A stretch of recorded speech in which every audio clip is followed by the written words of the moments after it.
గోవిందుడు వారి సినిమాలో మీరు ప్రతిదీ స్పాట్ ఇంప్రూవైజేషన్కి ఎక్కువ ఇంపార్టెన్స్ ఇస్తారు కదా. అలాంటి షాక్ ఒకసారి రామ్ చరణ్కి ఏదో ఇచ్చారంట. ఏదో ప్రిపేర్ అయ్యి డైలాగ్ ప్రిపేర్ అయ్యి పూర్తిగా వస్తుంటే ఇది కాదు ఇది చేయాల్సింది అవునా? మీరు టెక్స్ట్ చదివాను నేను, అందుకని అది ఏంటో తెలుసుకుందామని అడిగాను. ఏంటో నాకు గుర్తులేదు, రెగ్యులర్గా జరుగుతూ ఉంటుంది. వస్తే ఇది కాదు ఇది చేయాలి అన్నట్టు అట్లా జరిగాయి. ఫస్ట్ 2 days తన రెగ్యులర్ అలవాటు ప్రకారం ఉంటుంది కదా. అప్పుడు జనరల్గా హీరోలు పెద్ద హీరోలు అనగానే ముందే సీన్స్ రెడీ అయిపోతాయి. పరచూరి వెంకటేశ్వర రాసేసి ఒకటి చదివి వినిపించేస్తారు అక్కడ. ఓకేనా ఇది ఓకే అనుకుని అది మా ఇంట్లో ప్రిపేర్ అయ్యి వస్తూ ఉంటారు. మన దీనికి నాకు 2-3 రోజులు పడుతుంది. కొత్త హీరోలు కొత్త కైండ్ ఆఫ్ యాక్టర్లు అంటే వాళ్ళని కరెక్ట్గా సింక్లోకి తీసుకురావడానికి. అలాంటి టైంలో ముందే వెళ్ళి చెప్పను ఇది కాదు సీన్ నేను చేస్తున్నానులే అని చెప్పను. ఏదో ఒకటి ఎమోషన్ సేమ్ కదా, ఎక్స్ప్రెషన్ డిఫరెంట్ అయి ఉండొచ్చు.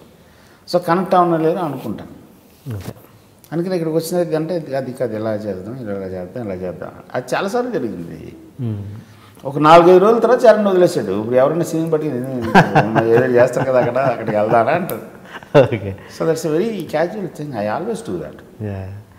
నేను చెప్పాను కదా ఫస్ట్ మన డైలాగులో సెట్ ఆఫ్ ప్రిపేర్డ్ డైలాగ్ ఉండకూడదు.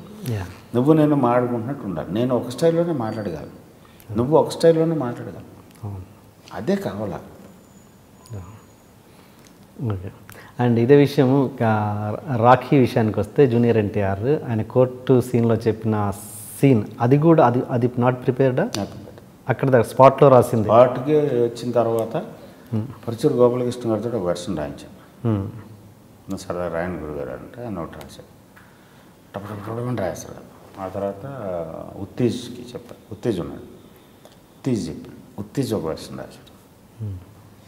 రెండు చదివి పక్క పెట్టి మళ్ళీ నేను వెళ్ళి పక్కన కూర్చొని మళ్ళీ రాసుకున్నాను. ఓకే. రాసుకుని అది చదివినిపించింది. కానీ ఫిక్స్డ్ ఇది కాదు. ప్లస్ నేను రాసింది ఈ దాంట్లో ఉత్తేజ్ కంటెంట్ ఎక్కువ ఉంది. ఓకే. వీళ్ళందరికీ పెద్ద బాల శిక్ష ఇవ్వండి సార్, మళ్ళీ పాఠశాలలో ఏం సార్, ఈ ఎక్స్ప్రెషన్స్ ఆడివి. ఓకే. బాగున్నాయని తీసుకున్నాను. కంటెంట్ నాది. చిన్న సినిమా మొత్తం ఉన్న కంటెంట్ అక్కడ వాడాలి. చదివి వినిపించింది తారక్. తర్వాత తారక్ దాన్ని రిపీట్ చేస్తున్నట్టు మళ్ళీ కరెక్షన్స్ వెళ్తుంటాయి. ఇది వద్దు ఇది చెయ్యి, ఇది ఓకే, ఇది ఇక్కడ ఈ మాట కూడా చెప్పు, ఈ సెంటెన్స్ చెప్పు. అంత పెద్ద ఆయన మెమరీ గురించి చెప్పండి. జూనియర్ ఎన్టీఆర్ మెమరీ రాక్షసుడు వాడు, రాక్షసుడు. ఇంత పెద్ద డైలాగ్ క్లైమాక్స్ 10 minutes అన్నయ్య 10 minutes అన్నట్టు వెళ్ళి వచ్చి మొత్తం డైలాగ్ చెప్పాడు. మొత్తం డైలాగ్ అది ఆ బోన్లోనే ఎక్కి చెప్పలే అంటే అసలు బోన్లో ఎక్కాడు. అక్కడ అందరూ ఉన్నారు. సుహాసిని గారు కూడా రెడీ అవుతున్నారు. డైలాగ్ చెప్పగానే సుహాసిని గారు మామూలు చెప్పాడు. కళ్ళమ్మ నీళ్ళు పట్టుబట్టి కారిపోతున్నాయి. అక్కమంటే తుడుచుకుని వెళ్ళిపోయారు పక్క.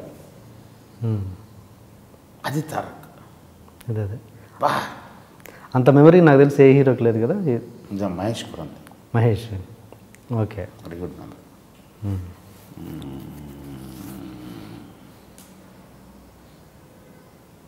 ఉన్నారు 2-3. ప్రకాష్ కొంది. ఓకే. సూపర్. ఓకే. హీరోస్ గురించి హీరోలు నేను పనిచేసింది తక్కువ మంది కదా. అదే. ప్లస్ ఇంత లాంగ్ ఫ్రేజులు వేరే హీరో మేము ట్రై చేయలే.